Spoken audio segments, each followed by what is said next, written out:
continent, pouvons-nous poursuivre l'excellence en nous privant de 10% de nos capacités, de 25%? Pouvons-nous être dans une démarche d'excellence sans nous appuyer pleinement sur la moitié de nos capacités? Je travaille pour l'Agence de développement de l'Union africaine, initialement connue comme Agence du Népal. Selon le mandat qui nous a été donné par les chefs d'État et de gouvernement des 55 États membres de l'Union africaine, mon rôle consiste à soutenir les États membres dans la conception et la mise en œuvre d'initiatives, de projets et de programmes de développement. Dans le cadre de mes responsabilités, la question du genre s'est imposée à moi très tôt. Non pas parce que je suis une femme, non pas parce que je me définis comme étant féministe, c'est-à-dire que je considère que les femmes sont des êtres humains autonomes à qui doivent être données les mêmes opportunités que les hommes. La question s'est imposée à moi de manière pragmatique. Les pays africains comportent entre 45 et 52% de femmes. Il devient alors évident qu'il n'est pas possible de se développer pleinement sans prendre en compte cette moitié de la population. Dans mon milieu, on parle souvent de l'autonomisation des femmes comme pouvant contribuer au développement. Personnellement, je rejette ce terme. Je considère que les femmes sont autonomes par nature. Il suffit de les observer dans un environnement où elles ne sont pas entravées, l'environnement domestique par exemple, où non seulement elles se prennent en charge de manière autonome sur les aspects logistiques, mais elles prennent en charge très souvent également un, plusieurs, voire tous les autres membres du foyer. Donc pour moi, la question n'est pas celle de l'autonomisation, qui suppose un processus visant à rendre les femmes autonomes. La question est plus de savoir comment préserver cette nature autonome et comment lui permettre de s'exprimer dans tous les aspects de la vie. Au terme d'autonomisation, je préfère celui de pouvoir d'agence, qui est la capacité à prendre des décisions et à les mettre en œuvre. De nombreuses études existent et qui font le lien entre le pouvoir d'agence et la capacité des femmes à participer au processus de décision politique, économique et financier.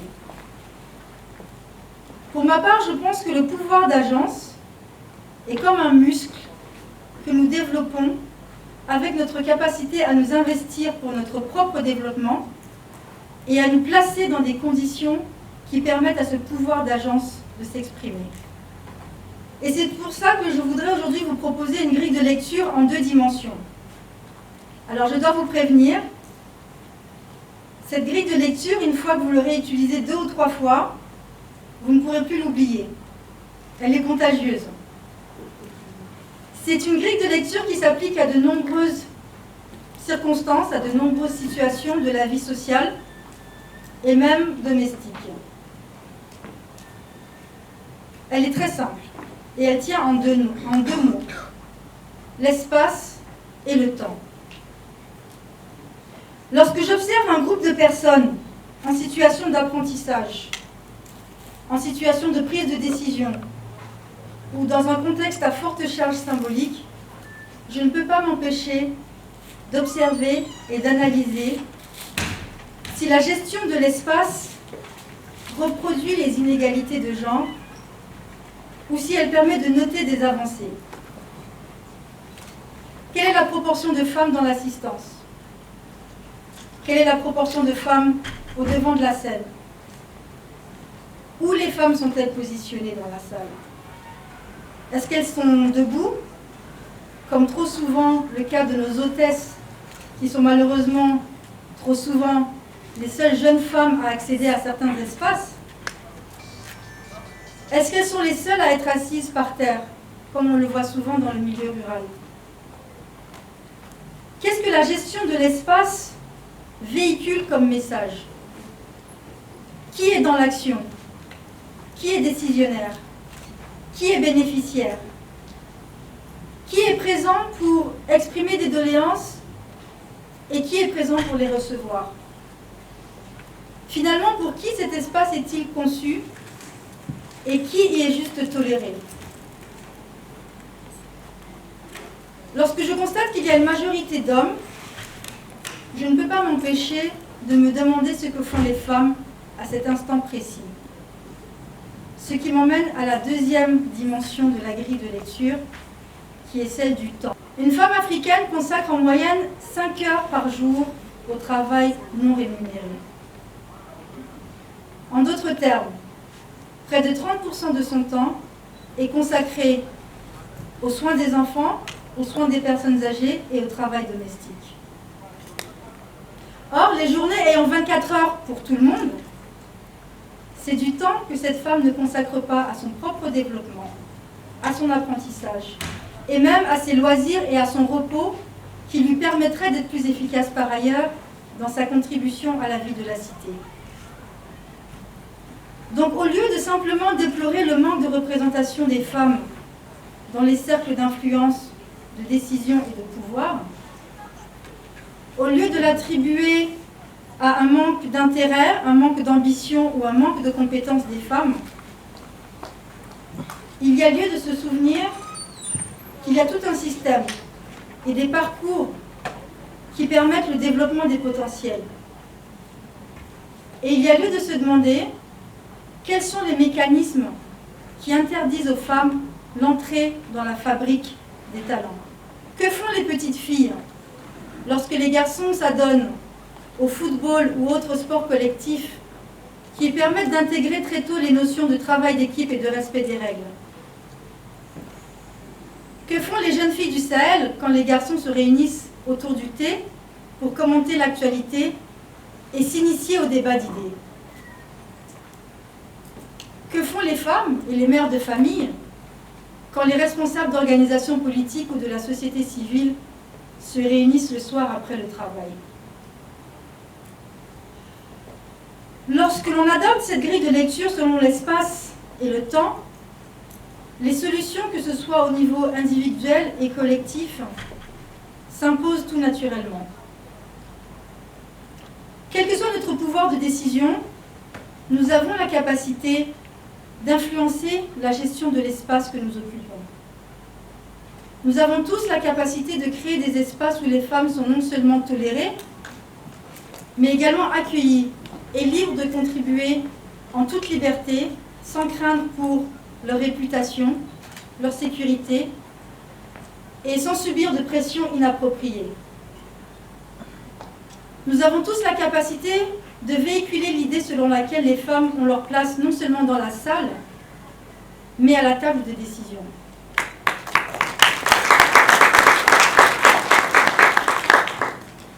Nous avons tous la capacité de permettre aux petites filles de grandir avec l'idée selon laquelle leur temps a la même valeur que celui d'un garçon. Inculquer également à une jeune fille que son temps peut être investi en priorité à ses études, à ses centres d'intérêt et à ses loisirs. Pour permettre aux femmes de libérer du temps, 2 chercheurs nommés Quentin Vaudon et Bénédicte de la Brière proposent 3 choses. Reconnaître le travail non rémunéré comme étant du travail. 2, le réduire. Et 3, le redistribuer. Pour reconnaître le temps de travail non rémunéré comme étant du travail, nous avons besoin d'un changement de paradigme, d'un changement de mentalité. On dit souvent que tout travail mérite salaire. Or, nous avons vu que les femmes consacrent 30% de leur temps à un travail qu'elles fournissent gratuitement, mais qui est absolument nécessaire à la bonne marche de la société. C'est un travail qui a permis à la plupart d'entre nous de nous réveiller dans une maison propre, de prendre nos 3 repas par jour, de mettre nos habits propres et repassés, et d'aller contribuer à la vie de la cité. Donc c'est un travail qui n'appelle pas un salaire, mais c'est un travail qui doit être reconnu comme étant effectivement du travail, et il doit être reconnu dans sa contribution à toutes les réalisations de tous les hommes de l'histoire. Ensuite, il s'agit de le réduire. Nous avons vu comment les infrastructures d'eau et d'électricité, par exemple, permettent de réduire considérablement le temps de travail. Nous avons tous en tête l'image des petites filles et des jeunes filles qui doivent chercher de l'eau avant d'aller à l'école. Nous savons aussi comment l'arrivée de l'électricité et des moulins à grains, des moulins à céréales, permettent de réduire le temps consacré au traitement des céréales. Une fois que le travail non rémunéré est reconnu comme étant du travail, il devient plus aisé, plus acceptable de le redistribuer. Dans le cadre d'un projet de formation professionnelle agricole que nous mettons en œuvre au Ghana, nous avons intégré, dès la conception, la possibilité pour les étudiantes de faire garder leurs enfants sur place. Ces solutions de garde intégrée nous ont permis non seulement d'améliorer drastiquement le taux de présence des femmes, mais également la proportion de femmes terminant la formation. C'est une solution qui est de plus en plus proposée par les employeurs et même les organisateurs de conférences. Et cela tombe sous le sens lorsque l'on sait que pratiquement toutes les femmes, toutes les mères que vous connaissez ont eu un jour à renoncer à une journée de travail ou à une opportunité en raison d'un problème de garde. Donc pour permettre aux jeunes filles, aux filles et aux femmes de participer à la course pour l'excellence, il y a lieu de reconnaître le temps de travail non rémunéré comme étant du travail, de le réduire et de le redistribuer. Travailler dans le développement international est pour moi source de beaucoup de doutes et de très peu de certitudes. L'une de ces certitudes est que, au-delà de l'idéologie, au-delà de la morale qui nous commanderait d'offrir aux femmes les mêmes opportunités qu'aux hommes, la question du genre s'impose par son pragmatisme. Nous devons réfléchir collectivement et individuellement à l'espace qu'occupent nos filles, nos jeunes filles et nos femmes, et à la manière dont elles occupent leur temps. C'est pour moi la seule manière pour le continent africain d'un jour atteindre l'excellence. Merci.